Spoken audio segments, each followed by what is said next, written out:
Bonjour à tous et bienvenue sur cette nouvelle édition améliorée Double Spin. Donc suite aux vidéos précédentes, j'ai démontré que on pouvait jouer sur les réversibles, faire une attaque sur les réversibles d'une façon quasiment sûre.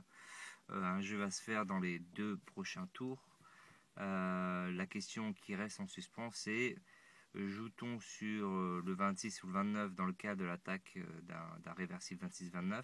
Est-ce qu'on joue sur le 26 et on fait des jeux avec le 26? Ou est-ce qu'on joue sur le 29? Alors je suis parti en quête de cette réponse et d'autres personnes avec moi. On cherche et je vais énumérer une chose que j'ai remarquée et qui peut faire partie de l'équation. Alors je vous prends une vieille truc pourri que j'avais d'avant, série de Guru Play. Alors je joue pas qu'avec Guru Play hein, pour les numéros, mais là dans ce cas-là c'est ce qui me restait. Est-ce qu'on y voit quelque chose? J'essaie d'améliorer pour qu'on y voit. Euh, on va juste oublier quelques secondes les réversibles et on va regarder quelque chose, un phénomène qui peut être intéressant. Alors est-ce que c'est juste une jonglerie sans importance des numéros ou est-ce que ça peut être important? Au même titre que de la tendance, on se rend compte que y a une chose quand même qui est assez intéressante qui se passe tout le temps. C'est le fait que le numéro qui tombe a à 95% un jeu qui se fait avec les 4 derniers. D'accord. Regardez. 13, 32, ok. Euh, 31, 29, 31, 30, ou alors 31, 29 encore. 13, 12. Et on peut continuer 12, 13. Vous voyez, ces chiffres qui étaient là, alors il y a plusieurs combinaisons possibles, mais ont tendance à m'indiquer si on est capable de faire. Il y avait une phrase qui est sortie, que Roulette en direct a dit et qui a fait tilt chez moi. Je sais pas, ça a résonné comme on dit. Il y a des phrases comme ça qui résonnent. Il a dit le secret de double spin, c'est des calculs parallèles. Et bon, je ne suis pas sûr d'avoir vraiment. Bon, j'ai compris ce qu'il voulait dire hein, quand il disait qu'effectivement ça pouvait jouer sur les dizaines, les vingtaines, les trentaines. Mais je pense que c'est plus profond que ça et qu'il faut être capable pour gagner à double spin de faire plusieurs calculs en simultané, en parallèle, en même temps. Et là, je pousse le paroxysme en disant, bah, si je fais mes calculs sur les 4 derniers chiffres sans prendre le chiffre en arrière, ce 3 millième larron qui est souvent plus un problème qu'autre chose, j'ai une forte probabilité que le chip qui va tomber va faire des jeux avec les 4 derniers. On va continuer. Ça, c'est le 33, 31, 33, 32, 16, 18. Donc, vous voyez, on va pas chercher le 17, mais on dit, tiens, ça pourrait être, là j'ai le 18, est-ce que ça pourrait être le 16 ou le 17, est-ce que ça peut être le 16, le 18? Ah oui, mais le 18 à côté du 18. Alors, faut aller vite hein, dans sa tête. Hein. À côté du 18, il y a le 29 qui est avec le 31. Ok, à côté du 18, à côté du. Non, pardon. Si je joue le 16, il y a le 16, il y a le 31 là, il y a le 32 ici. Le 16, ça peut être le 33. Donc le 18 avec le 16. Et puis là, qu'est-ce qu'on a? Le 3, le 3, le 3, le 3, le 3, le 3, le 3.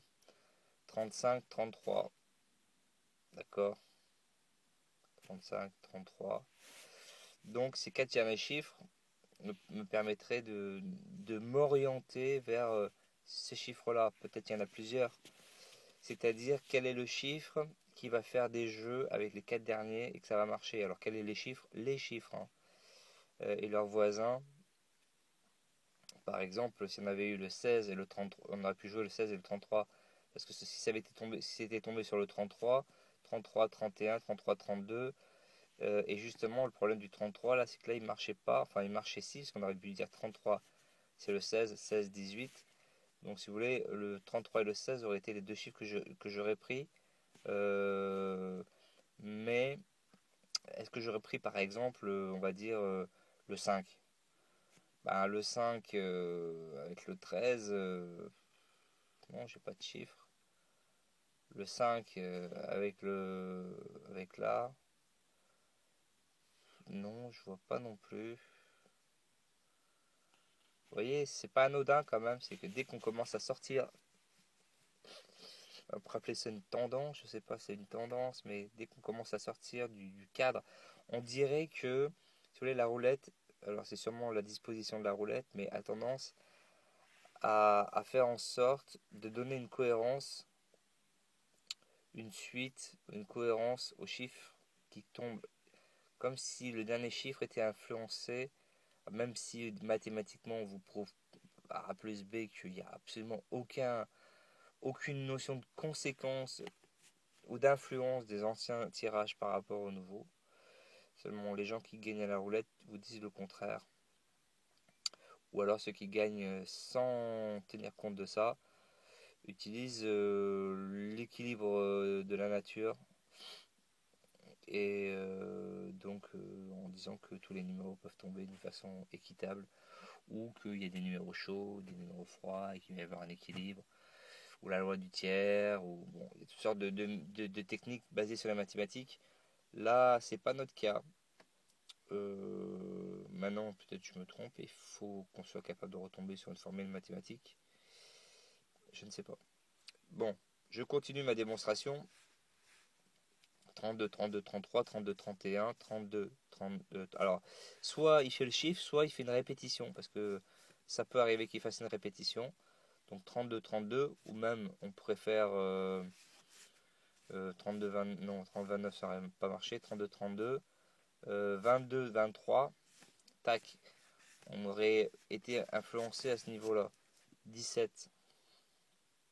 Alors 17, 23, 25, puisque 23, 25, bon, le 24, bon, le 24 il est là en plus. Alors. 23, 25, 16, 17,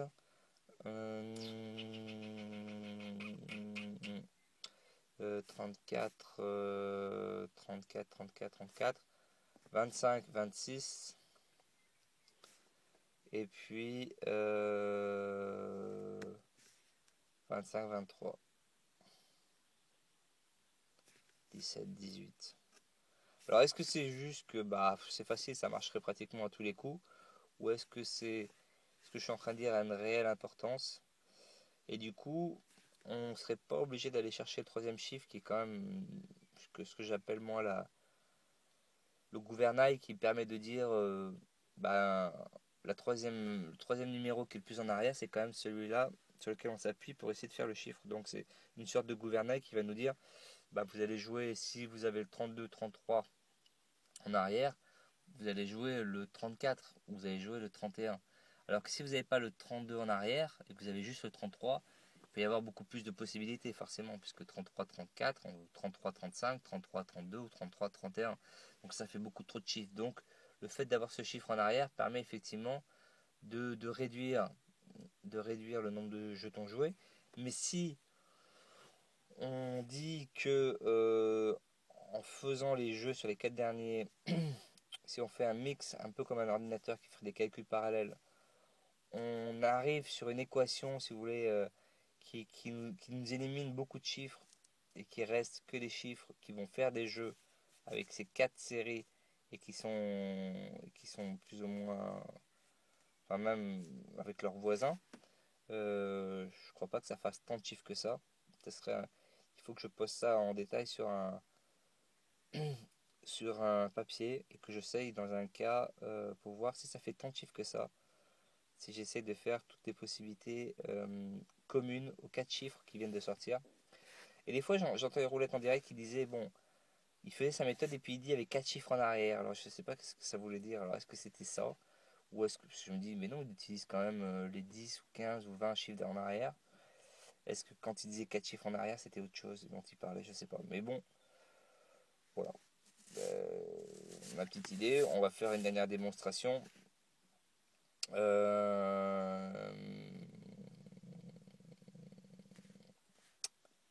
Tiens, là c'est plus compliqué.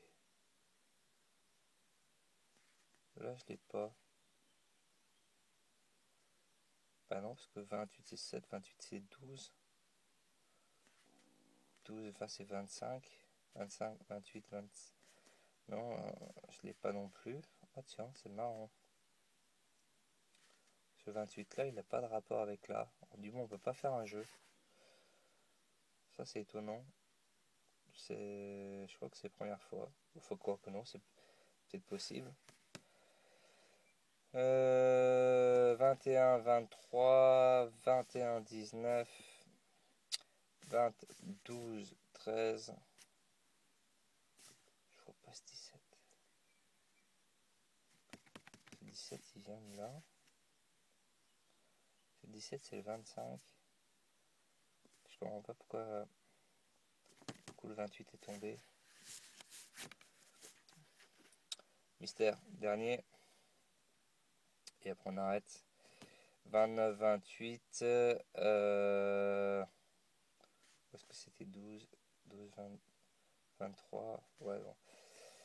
29, 28, ou on peut le faire d'une autre façon. 23, 21. 26, 25. 32, 32. Donc là, il se répète.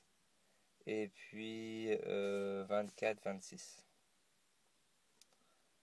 Vous voyez, c'est quand même, à part ce cas-là avec ce numéro-là, c'est quand même peut-être un indice. Parce que du coup, si je commence à jongler et que j'arrive, alors à mon avis, il faut faire beaucoup de séries pour commencer à percevoir ce genre de choses. Mais si j'arrive à percevoir ça, plus le réversible sur lequel j'attaque, si par exemple j'attaque le 23-32, hop, je sais qu'il y a un 23-32, donc j'essaye de voir avec 23, alors avec 24, est-ce que j'ai avec 25, est-ce que j'ai avec ou en dessous avec 22, avec 21, ou l'inverse 32, 33, 32, 34, ou 30, ou 32, 31, 32, 30. Il faut faire ça assez vite, il faut être rapide, mais ça peut être une bonne solution, mais là il faut être un vrai ordinateur. Bon, je sais que Roulette en direct était un vrai ordinateur, il est toujours d'ailleurs, mais il cause pas trop, c'est dommage. Allez, bonne journée à tous, en espérant que on fasse avancer le Schlimlimblick. Bonne journée.